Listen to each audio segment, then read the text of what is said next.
নিশ্চিহ্নভাবে হত্যার প্রতিবাদে আজকের এই বিক্ষোভ মিছিল। স্বাধীনতার পর থেকে ভারত আমাদের উপর জল পাথরের মতো চেপে বসে একের পর তারা নিঃসঙ্গভাবে আমাদের সীমান্তে মানুষ হত্যা করছে।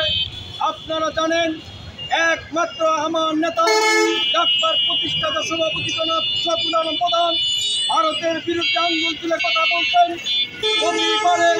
আপনারা জানেন, যখন ভারতে আমার দেশে সেই বিধর্মী ফেলানিকে হত্যা করা হয়েছিল, ধর্ষণের পর কানাতারে বেড়ায় ঝুলিয়ে রাখা হয়েছিল, কোনো পার্টি কোনো সংগঠন সেদিন কিন্তু মিছিল করেন নাই। সুইডাঙ্গা সীমান্তে ভারতীয় বিএসএফ কর্তৃক আমার দেশের নাগরিক আলামিনকে নৃশংসভাবে হত্যা করা হয়েছে। গত ডিসেম্বরও অবসানা ইউনিয়নের পাশাপাশি নবীনপাড়া সীমান্তে একজন যুবককে হত্যা করা হয়েছিল। তারও কয়েক মাস পূর্বে সেই তেঁতুলিয়া খয়খাটপাড়া সীমান্তে একজন বাংলাদেশিকে ভারতীয় বিএসএফ নৃশংসভাবে হত্যা করেছে। যতবারই এই হত্যাকাণ্ড হয়, বাংলাদেশের সরকার যখন তাদেরকে জিজ্ঞাসাবাদ করে কেন হত্যা করা হয়েছে, তারা বলে যে তারা বাংলাদেশি নাগরিক তাদের উপর আক্রমণ করেছে। কিন্তু নিজস্ব বাঙালি কীভাবে তাদের উপর আক্রমণ করে এই তথ্য তারা আজ পর্যন্ত দিতে পারে নাই।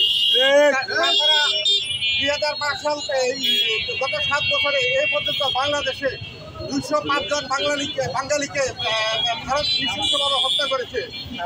তাদের আগ্রাসী ভূমিকার কারণে তাদের সীমান্তবর্তী কোনো রাষ্ট্রের সাথে ভালো সম্পর্ক নাই। মালদ্বীপ কিছুদিন আগে ভারত বয়কটে ডাক দিয়েছিল। 2015 সালে নেপালের সাথে সম্পর্ক খারাপ হয়েছে।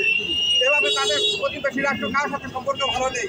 আমরা জাতীয় গণতান্ত্রিক পার্টি জাকপার পক্ষ থেকে তাদের এই হত্যাকাণ্ডের তীব্র নিন্দা ও প্রতিবাদ জানাচ্ছি এবং ডক্টর মোহাম্মদ ইউনূসকে, প্রধান উপদেষ্টা ডক্টর মোহাম্মদ ইউনূসকে বলবো পররাষ্ট্রনীতি বাদ দিয়ে চোখে চোখ রেখে ভারতের সাথে চোখে চোখ রেখে কথা বলার জন্য এবং এই ঘটনার তীব্র নিন্দা ও প্রতিবাদ জানানোর জন্য আমি আমার